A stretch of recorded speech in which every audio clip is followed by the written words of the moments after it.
ولا حول ولا قوة إلا بالله العلي العظيم. حسبنا الله ونعم الوكيل، نعم المولى ونعم النصير. أعوذ بالله السميع العليم من الشيطان اللعين الرجيم. بسم الله الرحمن الرحيم. الحمد لله الذي جازي كل صانع ورايش كل قانع وراحم كل ضارع ومنزل المنافع والكتاب الجامع بالنور الساطع، وهو للدعوات سامع وللقربات دافع وللدرجات رافع وللجبابرة قامع، فلا إله غيره ولا شيء يعدله. ليس كمثله شيء وهو السميع البصير اللطيف الخبير، وهو على كل شيء قدير. والصلاة والسلام والتحية والإكرام على السيد الأنام الذي سمي في السماء أحمد وفي الأرض أبي القاسم محمد،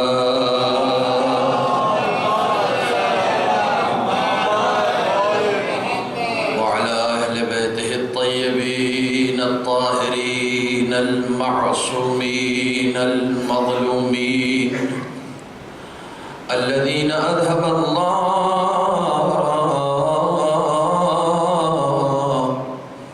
عنهم الرجس وطهرهم تطهيرا.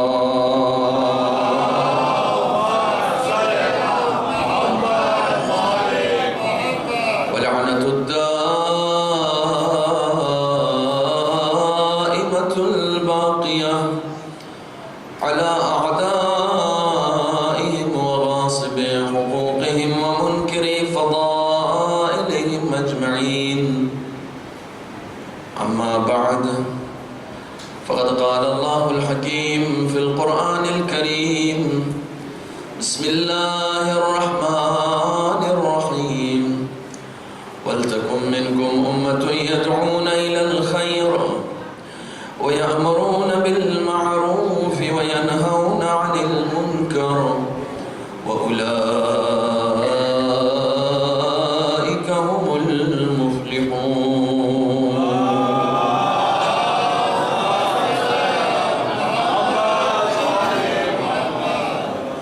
برادران عزیز،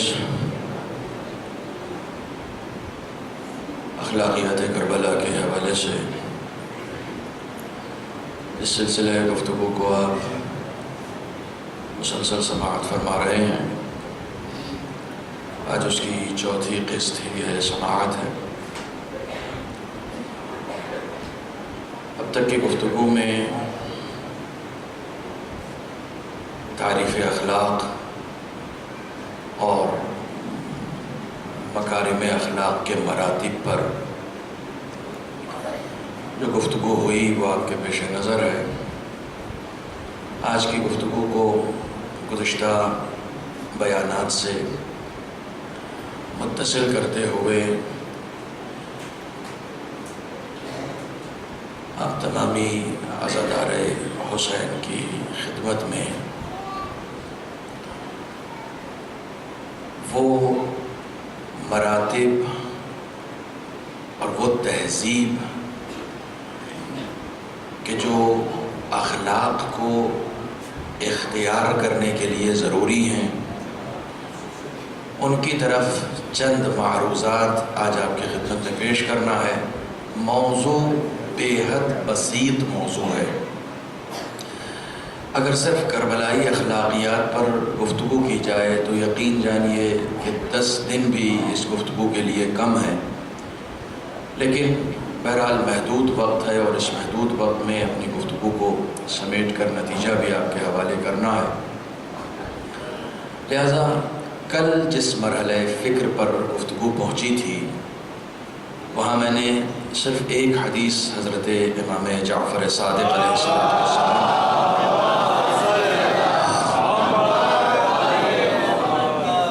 آپ کی خدمت اقدس میں پیش کی تھی، کہ جہاں پر آپ نے فرمایا کہ جب آپ سے پوچھا گیا کہ مکارم اخلاق کیا ہیں، تو صرف 4 مقامات آپ نے بیان فرمائے۔ میں صرف 2 منٹ کے اندر اس حدیث کو آپ کی خدمت میں بیان کروں اور پھر اسی سے گفتگو کو اپنی متصل کروں۔ اگر آپ کے اذہان عالیہ میں محفوظ ہو تو سب سے پہلی چیز جو امام نے ارشاد فرمائی تھی وہ کیا؟ کہ جو تمہارے اوپر ظلم کرے، العفو عمن ظلمک، جو تمہارے اوپر ظلم کرے اسے تم معاف کرو۔ صلۃ من قطعک، جو تمہارے ساتھ قطع تعلق کرے اس سے اپنے تعلقات بحال کرو۔ اور تیسری چیز امام نے فرمائی تھی اعطاء من حرمک، جو تمہیں محروم کرے اسے عطا کرو۔ اور چوتھی اور آخری چیز امام نے فرمائی تھی کہ وقول الحق ولو علیک، حق بولو چاہے وہ تمہارے برخلاف ہی کیوں نہ ہو۔ کل کی گفتگو یہاں تک پہنچی تھی۔ اب میں آج کی گفتگو کو پھر یہیں سے شروع کر رہا ہوں۔ اب ان 4 جو صفات امام نے بیان کی ہیں اخلاق کی، ان میں آپ غور کریں کہ اخلاقیات کے لیے ان 4 میں کہیں امام نے نہیں فرمایا کہ وہ سب سے زیادہ بااخلاق ہے جو سب سے زیادہ نماز پڑھے۔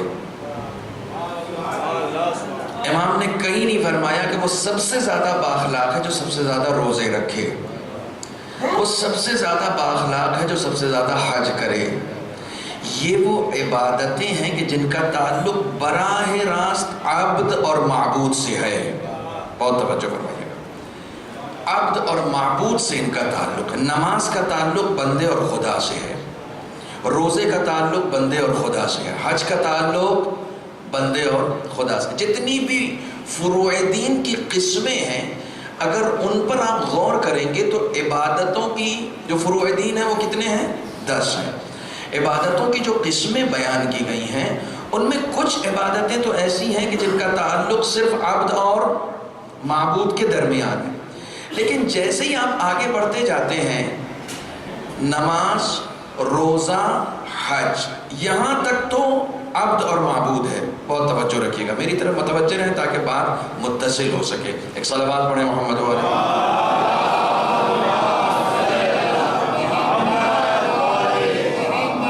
سلسلے وار گفتگو ہو رہی ہے، لہٰذا کوئی تاخیر سے آتا ہے تو یہ اس کا اپنا نصیب ہے، لیکن جو لوگ پہلے سے آئے ہوئے ہیں وہ کم سے کم گفتگو سے متصل رہیں کہ میں نے کہاں پر گفتگو ختم کی تھی۔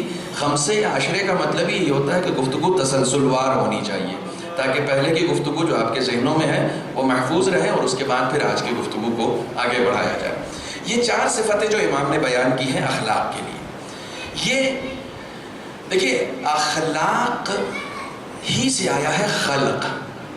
بہت توجہ رکھیے گا، اخلاق سے ہی آیا ہے خلق۔ روٹ ورڈ سب ایک ہی ہے، خلق، خلق، اخلاق، یہ ساری چیزوں کا روٹ ورڈ جو ہے وہ ایک ہی ہے۔ امام نے جو اخلاق کے مراتب بیان کیے ہیں اس میں نہ نماز ہے، نہ روزہ ہے، نہ حج ہے۔ یہ تینوں چیزیں خالص عبد اور معبود کے درمیان ہوتی ہیں، لیکن اس کے بعد جب آپ فروع دین پڑھتے ہیں تو اول نماز، دوسرے روزہ، تیسرے، چوتھے زکوٰۃ۔ اب جیسے ہی آپ زکوٰۃ پہ آتے ہیں تو زکوٰۃ کا تعلق چونکہ آپ قربتاً الی اللہ ادا کر رہے ہیں تو عبد اور معبود سے بھی ہے اور بندوں سے بھی ہے. زکوٰۃ کا تعلق جو ہے بندوں سے بھی ہے، صرف بندے اور خدا سے نہیں ہے. ایک نماز کا تعلق تو بندے اور خدا کے درمیان ہے، حالانکہ میں عرض کروں گا کہ نماز کا تعلق بھی بندوں سے ہے.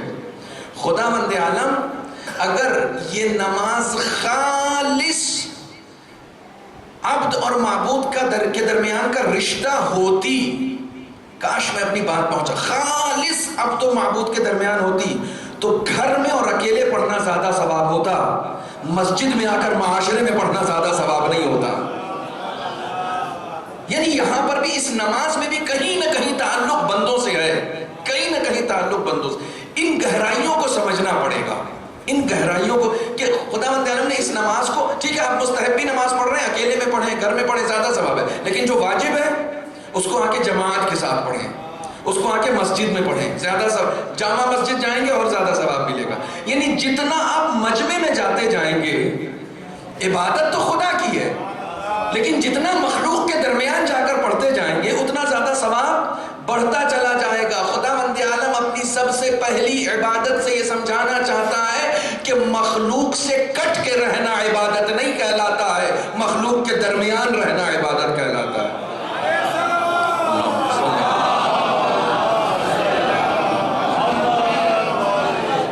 تو مخلوق سے خود کو بے نیاز نہیں. اسی لیے ہمارے یہاں جسے کہا جاتا ہے کہ پہاڑوں پر جا کے رہبانیت اختیار کرنا، پہاڑوں پہ جا کے عبادت کرنا، گوشہ نشینی ہمارے یہاں رائج نہیں ہے. ہمارے یہاں ایک مذموم فعل ہے یہ کہ انسان بندوں سے بے نیاز ہو جائے، بندوں سے الگ ہو جائے اور جا کے خدا کی عبادت کرتا رہے. نہیں، خداوند عالم سمجھانا چاہتا ہے جو میرے بندوں کا نہیں ہو سکتا ہے وہ میرا کیا ہوگا. اخلاق یہی ہے، اخلاق یہی ہے، جو میرے بندوں کا نہیں ہو سکتا ہے وہ میرا کیا ہوگا. لیکن پھر بھی آپ کہیں گے صاحب نماز، روزہ، حج یہ تو ٹھیک ہے خداوند، اس کے بعد آپ جتنی بھی عبادت کی قسمیں دیکھیں گے فروع دین میں، صرف 10 ہیں، 10 میں 30% تو عبد اور معبود ہے. اس میں بھی حالانکہ تعلق ہے بندوں کا، کہیں نہ کہیں تعلق ہے، لیکن اس کے بعد 70% جو عبادتیں ہیں وہ سب بندوں کے درمیان کی عبادتیں ہیں. اس کا زکوٰۃ آپ ادا کرتے ہیں وہ بندوں کے لیے، خمس ادا کرتے ہیں بندوں کے لیے، جہاد ہے وہ بندوں کے لیے ہے، یا امر بالمعروف ہے، نہی عن منکر ہے، تولا ہے، سب کا تعلق بندوں کے درمیان سے، سب کا تعلق. یہ سب اکیلے میں گوشہ نشینی میں نہیں ہو سکتی. جو گوشہ نشین ہو گیا، جو مخلوق سے کٹ گیا، وہ خدا کا نہیں ہو سکتا ہے. اخلاق، خلق، خلق، یہ 3 لفظ یاد رکھیے گا. اخلاق، خلق، خلق. خلق کہتے ہیں مخلوق کو، اخلاق کا تعلق ہی مخلوق کے درمیان ہے. اب وہ حدیث جس کے 4 پارٹ میں نے آپ کی خدمت میں سنائے ہیں، ان چاروں پارٹ کو ایک بار یاد کیجئے. سب کا تعلق مخلوق سے ہے. جس نے تم پر ظلم کیا تم اسے معاف کرو، جس نے تمہیں محروم کیا تم اسے عطا کرو، جس نے تم سے قطع تعلق کیا تم سے تعلقات بحال کرو، حق بولو. سب کچھ مخلوق کے درمیان ہے، سب کچھ مخلوق کے درمیان ہے. یعنی خداوند، ایک حدیث میں نے اس سے پہلے بھی آپ کی خدمت میں سنائی ہے اور وہ پھر سنا رہا ہوں. رسول اکرم نے صلی اللہ علیہ وآلہ وسلم ایک اچھے انسان کی تعریف یہ بتائی. ہر انسان چاہتا ہے کہ دا بیسٹ کون ہے، دا بیسٹ کون ہے، سب سے اچھا کون ہے. ہر انسان یہ جاننا چاہتا ہے کہ ہم میں اچھا کون ہے. رسول اکرم سے جا کے پوچھیے کہ اچھا کون ہے، آپ فرماتے ہیں خیرکم خیر لأہلہ، تم میں سب سے اچھا وہ ہے جو اپنے گھر میں اچھا ہو. جو اپنے گھر میں اچھا نہیں ہو سکتا وہ خدا کے نزدیک بھی اچھا نہیں ہو سکتا. ایک مرتبہ گھر ہمارا وہ ہوتا ہے جس میں ہماری فیملی رہتی ہے، ایک مرتبہ ہمارا گھر وہ ہوتا ہے جس میں ہمارا معاشرہ رہتا ہے، جس میں ہمارا سماج رہتا ہے. ہم اپنے گھر میں بھی اچھے ہوں، اپنے سماج میں بھی اچھے ہوں. خدا کے نزدیک وہی اچھا ہوگا جو گھر میں بھی اچھا ہو، سماج میں بھی اچھا ہو، معاشرے میں بھی اچھا ہو. گھر میں اور سماج میں اور معاشرے میں اچھا ہونے کے لیے زیادہ سجدے کرنا ضروری نہیں ہے، بلکہ اپنے اخلاق کو سنوارنا ضروری ہے.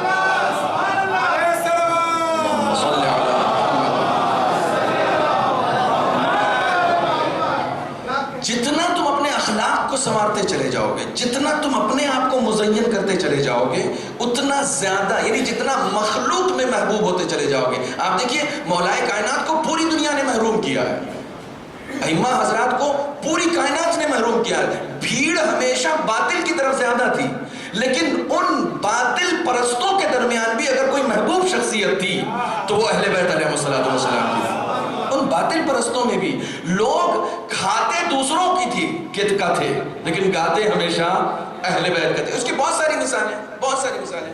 مثلا سخت ترین دشمنوں نے بھی اہل بیت کا قصیدہ کہا ہے.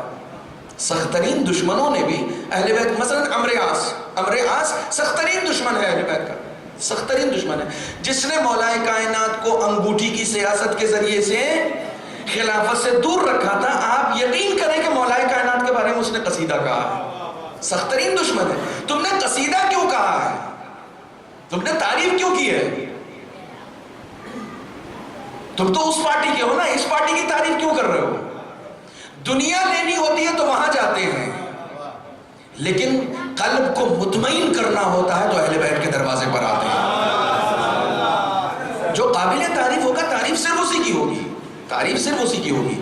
آج اہل بیت علیہ السلام جو ہمارے معاشرے میں زندہ ہیں وہ مال و منال کی وجہ سے نہیں ہے, اپنے کردار کی وجہ سے زندہ ہے. کردار کا تعلق اخلاقیات سے.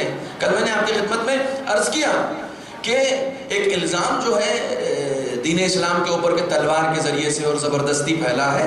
رسول اکرم کی آپ سیرت پڑھیں, رسول اکرم کی سیرت جب آپ پڑھیں گے تو آپ کو اندازہ ہو جائے گا کہ واقعاً صرف اور صرف اخلاقیات کے ذریعے سے اسلام پھیلا, صرف اور صرف اخلاقیات. قرآن نے قصیدہ پڑھا ہے رسول اکرم کا, انکا لعلی خلق. اے میرے حبیب, آپ اخلاق کے بالکل عظیم مرتبے پر فائز ہیں, بالکل عظیم مرتبے پر فائز ہیں. میں نے اس سے پہلے بھی آپ کی خدمت میں عرض کیا, لوگ مسجد میں آتے تھے رسول اسلام سے ملنے. مسجد اس زمانے کی پارلیمنٹ تھی.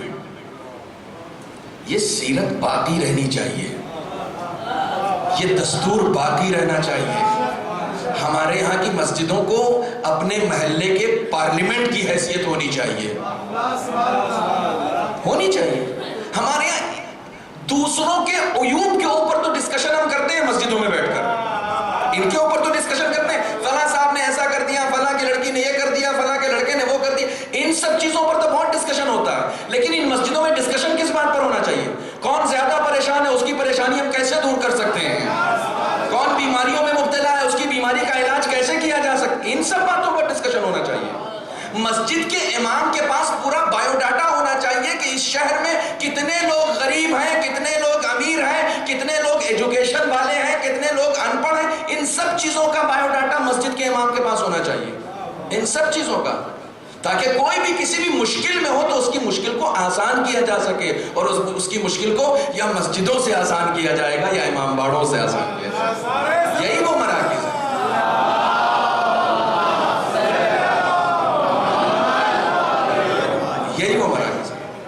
ہم اپنے معاشرے میں کئی مرتبہ خودنمائی کے لیے اپنے آپ کو دکھانے کے لیے, بڑا بتانے کے لیے ساری جد و جہد کر رہے ہوتے ہیں. ساری جد و جہد, بہت توجہ رکھیے گا, ایک عظیم نقطے کی طرف اشارہ کرنا.